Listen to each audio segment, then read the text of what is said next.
मैं आती हूँ। बाहर लॉन में टहल रही हूँ थोड़ी देर, नीरजा ने राजीव से कहा। राजीव ने नीरजा की तरफ देखा। उसके चेहरे पर वही भाव थे जिसे देखने का राजीव आदी हो गया था। नीरजा होटल के बाहर खुले लॉन में चली आई। शायद कोई पार्टी चल रही थी। नीरजा वही टहलने लगी, तभी किसी ने उसके कंधे पर थपथपाया। नीरजा चौंक गई। ये वैशाली थी। वैशाली, विराज की बीवी। ओ माय गॉड, कितने सालों के बाद मिल रहे हम। यकीन ही नहीं हो रहा। मेरी शादी के बाद तुम तो मिली ही नहीं। तुमने तो शहर ही छोड़ दिया। मैंने और विराज ने कितनी कोशिश की कि किसी तरह तुम्हारा पता चल जाए, पर तुम तो मिली ही नहीं। मैं और विराज कई बार जिक्र करते हैं तुम्हारा। और सुनो, तुम यहाँ हो तो डिनर भी करोगी। आज हमारी बेटी पिया का जन्मदिन है। विराज ये नाम सामने आते ही दिमाग जैसे सुन्न हो गया। विराज, जिस नाम को लेते ही दिल की धड़कनें बढ़ जाती थी, जिसके सामने आते ही मेरा चेहरा सुर्ख हो जाता। जब वो मेरे सामने आकर मेरे बालों की लटों को हटाकर वो प्यार के 3 शब्द बोलता तो ये पूरी दुनिया जन्नत लगने लगती थी मुझे। मानो इंद्रधनुष के सारे रंग मेरी जिंदगी में उतर आए हो। 8 साल हो गए और इन 8 सालों में शायद ही कोई ऐसा दिन होगा जब उसने विराज को याद न किया हो। याद शब्द ही गलत होगा, क्योंकि विराज तो उसके भीतर बसा था, जिसे वो हर दिन महसूस करती थी। एक ही शहर में रहते थे वो दोनों, बचपन के साथी। साथ पढ़े, साथ खेले। दोस्ती कब प्यार में बदल गई पता ही नहीं चला। दोनों के परिवार भी घनिष्ठ थे, मगर विराज और नीरजा के प्यार में पड़ने की किसी को कानो कान खबर भी न हुई। होती भी तो कैसे। बचपन से उन दोनों को साथ ही तो लड़ते झगड़ते देखा था। आंखों ही आंखों में उनका प्यार परवान चढ़ता गया, इस कदर की बस वो एक दूसरों की दुनिया बन गए। कॉलेज का आखिरी साल था। विराज, एक वादा करो मुझसे, हमारा प्यार ऐसा ही बना रहेगा हमेशा के लिए। नीरजा ने विराज की आंखों में आंखें डालते हुए कहा। जिंदगी भर का वादा। यह कहते हुए विराज ने उसके माथे को चूम लिया। विराज, मुझे लगता है अब हमें घर वालों को बता देना चाहिए, नीरजा ने कहा। नीरजा, अभी मुझे थोड़ा समय दो। मैं नहीं चाहता कि अंकल आंटी को एक ऐसे लड़के को हाँ करने पर मजबूर होना पड़े जो अभी अपने पैरों पर भी खड़ा नहीं है, विराज ने कहा। नीरजा जानती थी कि विराज सही कह रहा है। नीरजा ने साफ कह दिया कि वो अभी 2 साल का समय और चाहती है। माँ पापा अपनी लाडली बेटी की बात मान गए। विराज शुरू से ही पढ़ाई में होशियार था। उसके पापा के दोस्त की कंपनी में ही उसकी जॉब लग गई। लगभग 1.5 साल में ही उसने अच्छी खासी तरक्की कर ली। दोनों की जिंदगी खुशनुमा चल रही थी, पर शायद होनी को कुछ और ही मंजूर था। शायद जिंदगी ने उन दोनों के लिए कुछ और ही तय कर रखा था। नीरजा और उसके पिताजी 1 हफ्ते के लिए किसी शादी में शामिल होने बाहर गए थे। आज जब वो अपनी कंप्यूटर क्लासेस से बाहर आई तो नीरजा ने देखा विराज के घर के बाहर चहल पहल थी। पूरा घर सजाया जा रहा था। वो बेख हटके घर के अंदर चली गई। क्या हुआ आंटी, कोई फंक्शन है क्या? नीरजा ने बेझिझक आंटी के गले में बाहर डालते हुए पूछा। तू चल अंदर, बताती हूँ। फिर जो हुआ उसे नीरजा के होश ही उड़ गए। आंटी बोले जा रही थी और नीरजा को तो मानो होश ही नहीं था कि क्या हो रहा है। विराज के बॉस और तुम्हारे अंकल के फ्रेंड के बेटे की शादी थी ना, जहाँ वो गए थे। शादी वाले दिन सुबह ही भाई साहब को दिल का दौरा पड़ा तो उन्होंने तुम्हारे अंकल से अपनी बेटी के लिए विराज का हाथ मांग लिया। जल्दबाजी में शादी निपटानी पड़ी।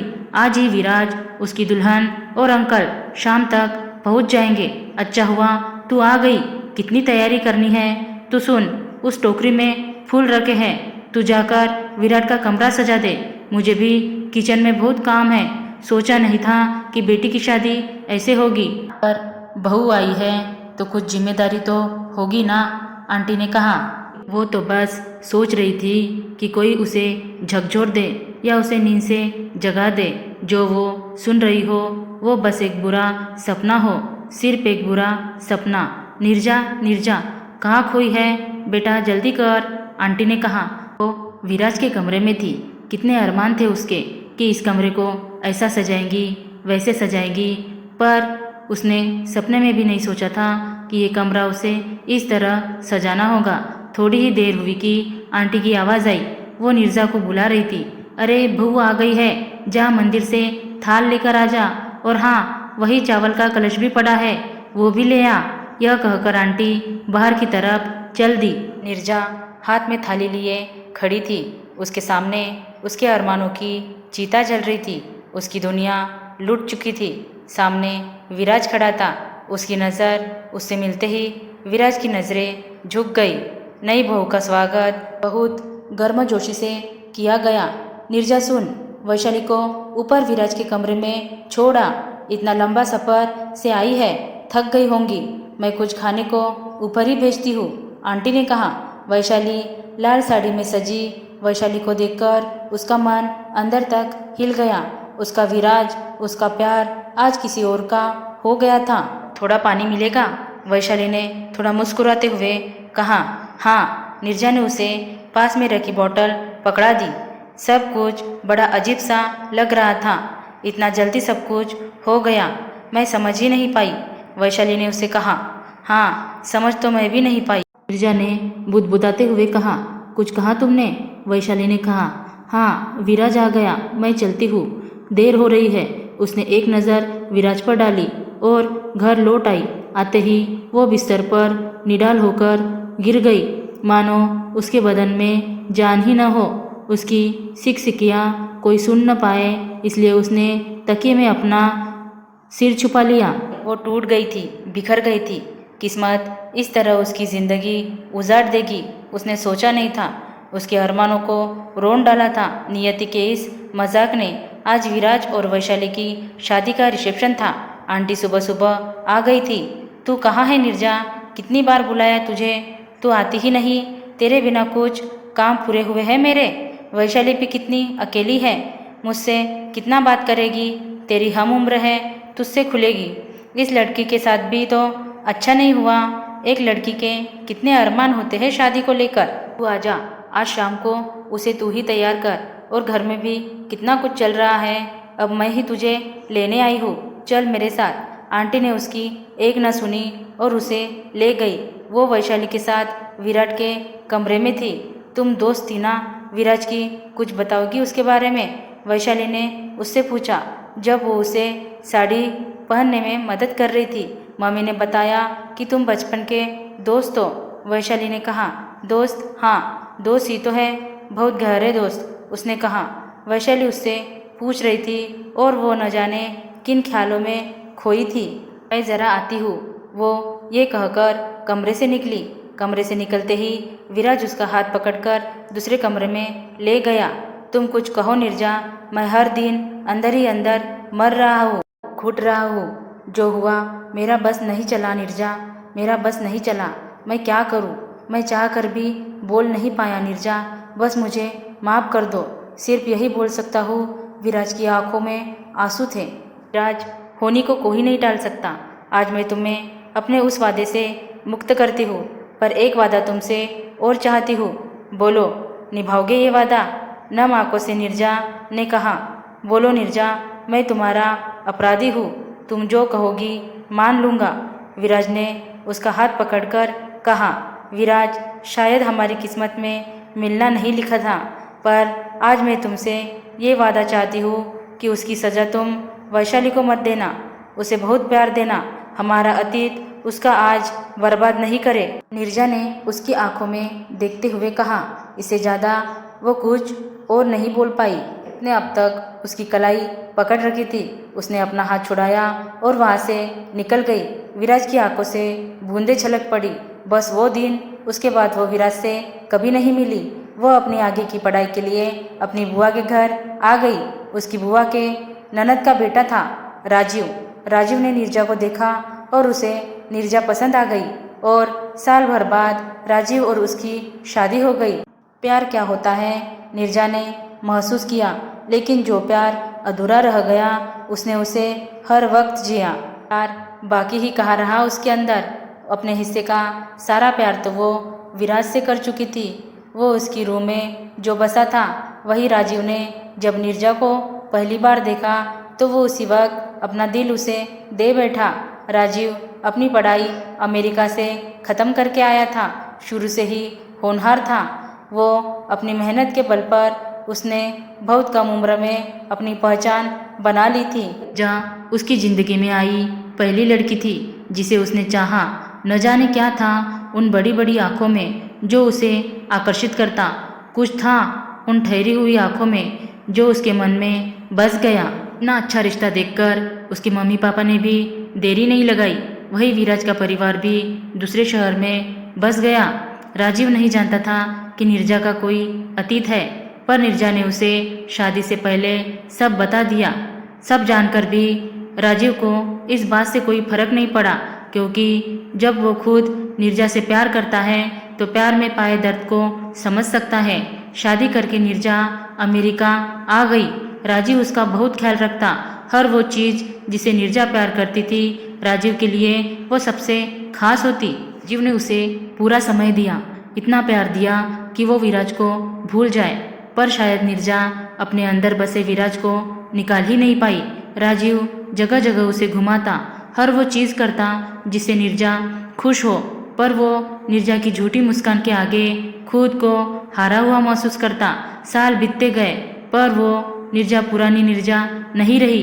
वो हंसती खिलखिलाती ठहाके लगाती लड़की गुम हो चुकी थी।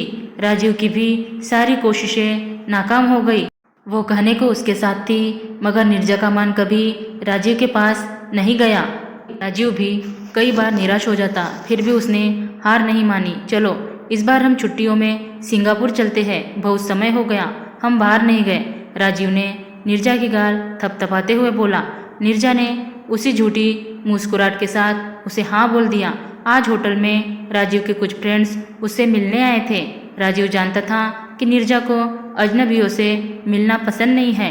वो राजीव को कहकर होटल के लॉन में चली आई थी। क्या हुआ नीरजा, कहाँ खोई हो? विराज, तो ये है तुम्हारा सरप्राइज, वैशाली ने चहकते हुए कहा। तुम दोनों बात करो, पार्टी में और भी गेस्ट हैं, मुझे उन्हें भी अटेंड करना है, वैशाली ने कहा। और वो नीरजा और विराट को छोड़कर चली गई। 8 साल बाद तुम्हें देख रहा हूँ नीरजा, कैसी हो तुम? विराज ने अपलक नीरजा को देखते हुए कहा। मैं भी ठीक ही हूँ शायद, नीरजा बुदबुदाई। कहाँ चली गई थी तुम? कोई पता नहीं, कुछ सालों बाद हमने भी वह शहर छोड़ दिया। हर जगह तुम्हें ढूंढा, सोशल मीडिया पर, इंटरनेट पर तुम नहीं मिली, विराज ने कहा। क्यों ढूंढा तुमने मुझे विराज? उसने विराज की आंखों में आंखें डालकर पूछा। नीरजा, तुम जानती थी जो हुआ उस पर हमारा कोई जोर नहीं था, नियति को शायद यही मंजूर था, पर उस दिन तुमने जो कहा उसने मेरी ज़िंदगी बदल दी। मैं बस एक बार ज़िंदगी में तुमसे मिलना चाहता था, बताना चाहता था, अपना वादा निभाया मैंने। मैं शायद ज़िंदगी भर खुद को माफ़ नहीं कर पाता नीरजा, पर तुम जाते जाते भी मेरी झोली खुशियों से भर गई। तुमने सही कहा था, जो हुआ उसमें वैशाली का तो कोई कसूर नहीं था, तो किस बात की सज़ा मैं उसको देता। मैंने तुमसे प्यार किया और तुमसे प्यार निभाना भी सीखा। नीरजा, शुक्रिया मेरी ज़िंदगी में आने के लिए, विराज ने नीरजा से कहा। तो नीरजा न जाने क्यों सुन्न हो गई। विराज बोलता जा रहा था। जिंदगी कई बार वैसी नहीं होती जैसा हम चाहते हैं। हम टूटते हैं, बिखरते हैं, पर जिंदगी हमें अपने आप को समेटना सिखाती है। उन लम्हों को, उन पलों का मैं शुक्रगुजार हूँ जो तुमने मुझे दिए। मेरी ज़िंदगी में आकर तुमने मुझे और बेहतर इंसान बनाया, और शायद मैं मरते दम तक नहीं भूलूंगा। मैं टूट चुका था तुमसे बिछड़कर, पर तुम्हारे उस वादे ने मुझे टूटने से बचाया। तुम सही थी नीरजा, विराज ने कहा। पापा, उस छोटी सी गुड़िया आकर विराज के गले लग गई। यह है मेरी बेटी पिया, विराज ने कहा। वैशाली भी आ गई। चलो केक काटने का समय हो गया है, तुम भी आओ नीरजा, वैशाली ने कहा, और वो विराज को ले गई। नीरजा कुर्सी पर बैठ गई। उसका दिल और दिमाग एक दूसरे से जिक्र कर रहे थे। क्या कर रही थी वो इतने साल? क्या वो सज़ा नहीं दे रही थी राजीव को उन गुनाहों की जो उसने किया ही नहीं? जो वादा उसने विराज से लिया, वो उस वादे को क्यों नहीं पूरा कर पाई? ये वादा तो उसने अधूरा छोड़ दिया। राजीव ने क्या नहीं किया उसके लिए? वो सब किया जो उसके चेहरे पर मुस्कान ले आए। वो इतनी कठोर कैसे हो गई उसके प्रति? क्यों नहीं निभा पाई वो अपना वादा? विराज ने वो समझा जो उसने विराज को समझाया, पर वो अपनी ही दी सीख को क्यों नहीं अपना पाई। उसका मन अपने किए पर ग्लानि से भर उठा और राजू के लिए प्यार और सम्मान से। तभी विराज ने उसके कंधे को थपथपाया।